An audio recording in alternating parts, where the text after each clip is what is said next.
Okay guys, for today's video ay sasagutin na naman natin yung birada nitong si Epifanio Labrador sapagkat bumirada na naman ito ng puro paratang lang naman at wala namang yung sapat na katibayan.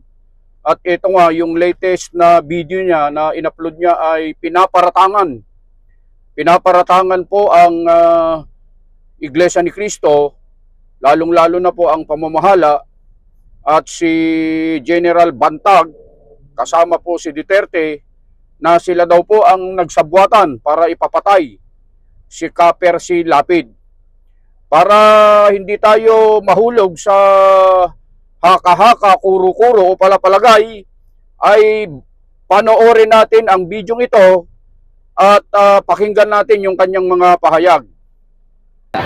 Ngayon, dahil malakas ang ebidensya na si Bantag ang nagpapatay, na kung saan dahil sa utos ni Rodrigo Roa Duterte at Eduardo Manalo, so sana maging malinaw po sa inyong lahat kung ano ang tunay na nangyari, kung bakit pinapatay at bakit nanahimik at walang ginagawa yung pamunuan ng iglesia ni Eduardo Manalo nung panahon na pinatay si Ka-Percy Lapid. Dahil mismong ang leader ng iglesia, ng kulto na pinamumunuan ni Eduardo Manalo ay kasabwat sa pagpapapatay kay Ka-Percy Lapid.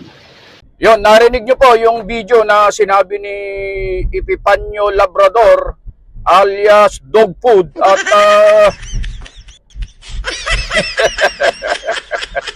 itong vlogger na ito, ayon sa kanya ay wala siyang kinatatakutan doon sa mga video na nung nakaraan.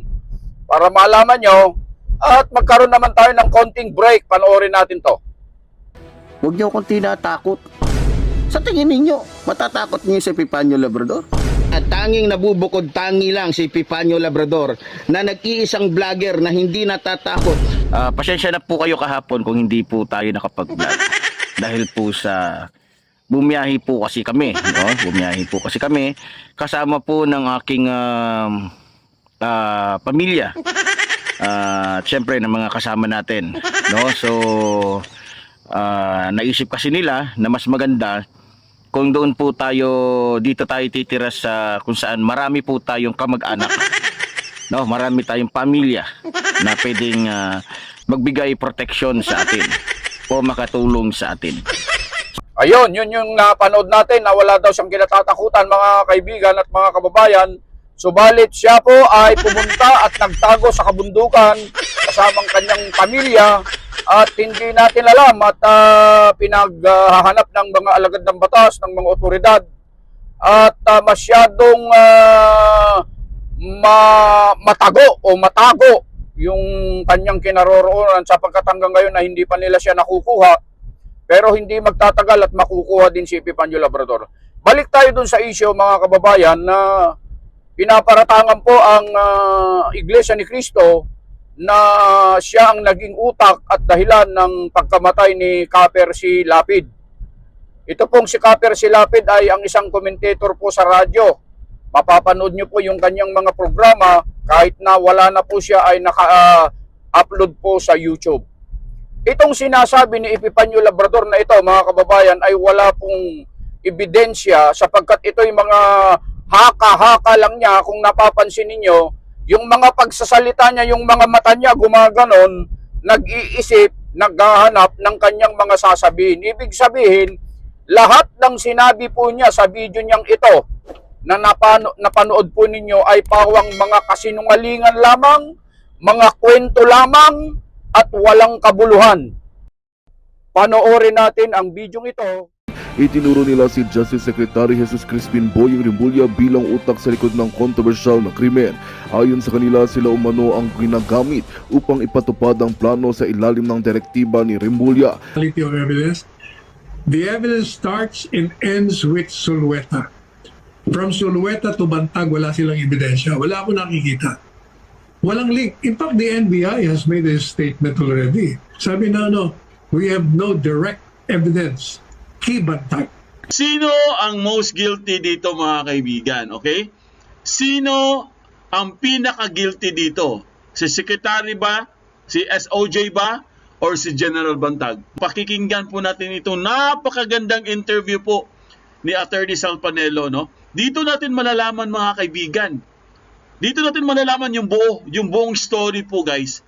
Kung bakit kailangan talaga nilang i-eliminate si Bantag at kung bakit ang pinaka-guilty po dito, guys, ang secretary. Hindi po si Bantag, mga kaibigan. Na si General Bantag, wala talaga siyang kasalanan, mga kaibigan. Hindi po siya guilty, guys. Siya ang pinaka not guilty dito. 'Di ba? Kung titingnan niyo mabuti, mga kaibigan, hindi po guilty si Bantag. Grabe po, guys, ang balita, no? Ewan ko kung nalaman niyo na to, tatlo po, no? Itong tatlong Itong tatlong gang member sa Bilibid. Umamin na po, mga kaibigan, na sangkot sila doon sa late Percy Lapid, no? The late commentator. Umamin na po yung tatlo, mga kaibigan.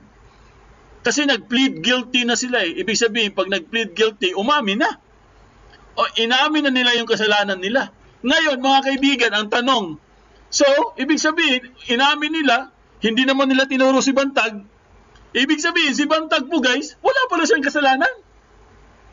Di ba? Common sense lang gagamitin dito, no? I mean, well, of course, kasama na ang common sense. Pero guys, tandaan nyo, itong tatlong sinasabi ko sa inyo, mga kaibigan, ito yung talagang ito yung talagang nakuha nilang parang itong tatlong to, mga main character talaga to, mga kaibigan, doon sa Percy Lapid. Ito yung mga main character. At sinabi ni Attorney Panelo dito, mga kaibigan, kahit nga NBI, di ba, kahit NBI, sinabi nila na wala pong direct link sa Bantag. Di ba? Ngayon, itong tatlo na to, mga kaibigan, nag-plead guilty na sila. So, umami na po sila na sangkot sila, mga kaibigan, doon sa crime. Accessory sila, guys. Ibig sabihin, kasabwat.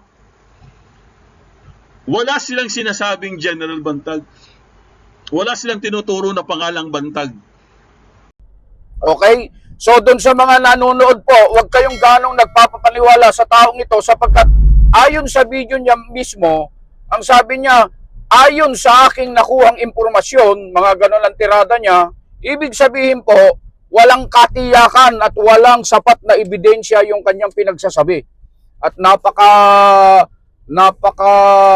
tapang pa niya na sabihin na kasangkot daw si General Bantag at siya raw ang naging utak para ipapatay si Percy Lapid. Malalaman ninyo, mga para sa inyong kabatiran, totoo po na si General Bantag ay kapatid namin sa iglesia, maging si Percy Lapid po ay kapatid din namin sa iglesia. So, napaka-layo po at napaka-walang katuturan, puro kwento, palagay lang, kuro-kuro yung sinasabi nitong si Epifanio Labrador na may kinalaman si General Bantag sa nasabing pagkamatay o sa nasabi ni Epifanio Labrador na pagkamatay ni Percy Lapid.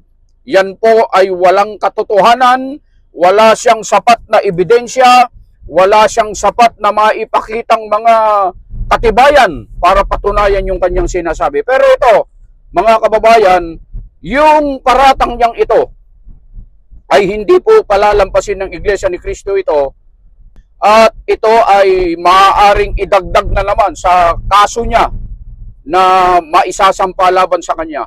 Para sa inyong kaalaman, mga kababayan, ay ang Iglesia ni Cristo sa buong Pilipinas po, ay nagsampa ng kaso lahat ng distrito sa buong Pilipinas po. Hindi lang po kasi inilathala o kaya pinitsuran, pero lahat po, batay po sa aming impormasyon, ay nagsampa ng kaso laban kay Epifanio Labrador. Ilang distrito po yan sa buong Pilipinas, mga kababayan.